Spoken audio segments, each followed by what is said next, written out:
बाल्यकाल में, बचपन में तप करने जा रही थी, ऐसा ग्रंथ में वर्णन मिलता है। तब इनकी माँ इन्हें रोकती है। उमा, ऊ का अर्थ है वहां, माँ मतलब मत जाओ। नहीं मानी, इसलिए पार्वती का एक नाम पड़ गया उमा।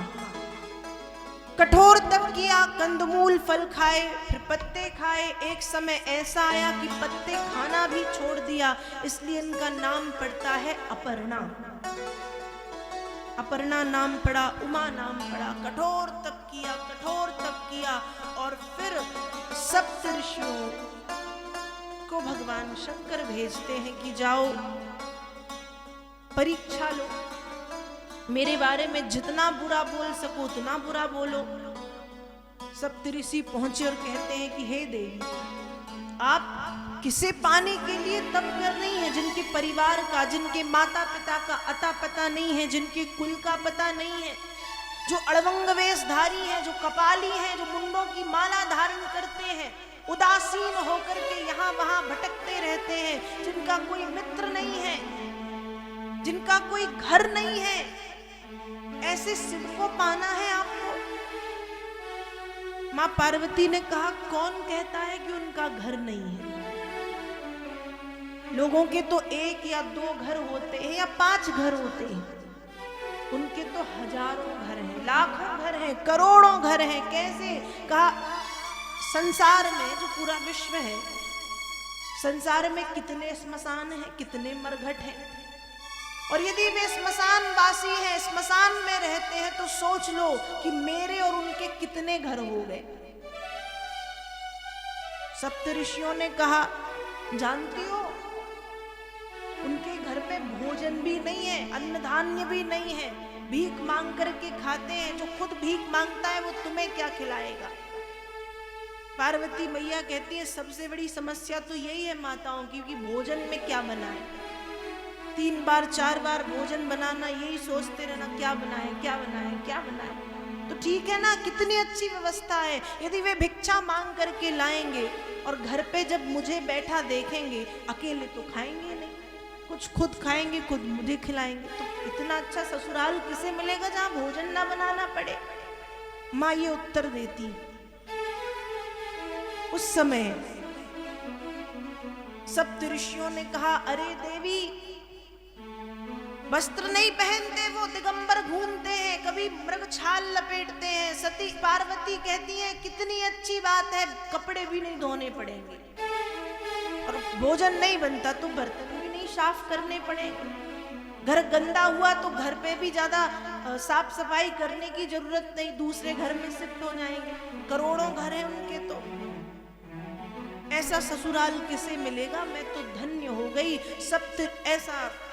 सप्तऋषि जब उल्टी सीधी बातें कह के उन्हें परीक्षा लेते हैं, तो माँ अनेक प्रकार से उत्तर देती है, और अंत में जब सप्तऋषियों ने बहुत भली बुरी बातें कही, जगदम्बा ने कहा कि अब एक शब्द और यदि गलत कहा आपने तो मैं आपको भस्म कर दूंगी। सप्तऋषि ने कहा कि माँ, हम क्षमा चाहते हैं, हम तो महादेव के कहने पर यहाँ पर आए थे, हमें क्षमा करें, आप क्षमा करें। उस समय भगवती जगदम्बा पुनः अपने तप में डूब गई। यहाँ सप्तऋषि जय जय जय जगदम्बिके भवानी कहते हुए लौटते हैं। भगवान शंकर फिर खुद साधु वेश धारण करके परीक्षा लेने के लिए आए। उस समय माँ कहती हैं कि अब एक शब्द और आप गलत कहोगे तो मैं आपको भी भस्म कर दूंगी। एक बार फिर भगवान शंकर सती के हाथों बिना दाम बिक गए।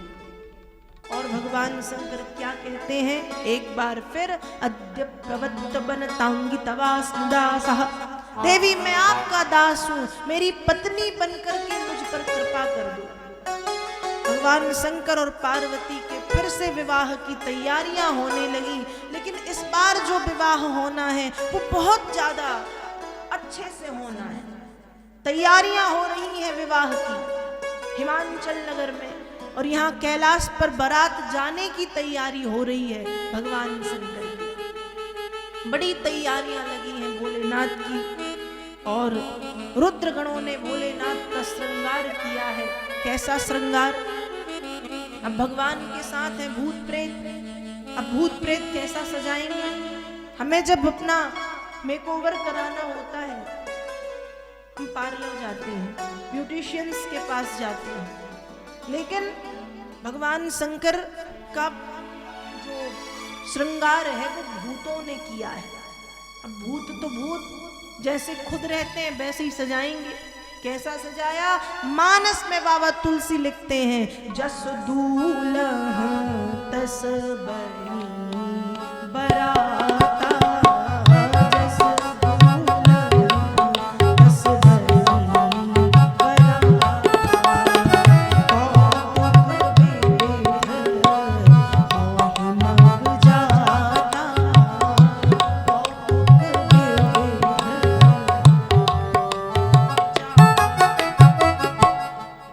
कहा जैसा दूल्हा है वैसे ही बराती है।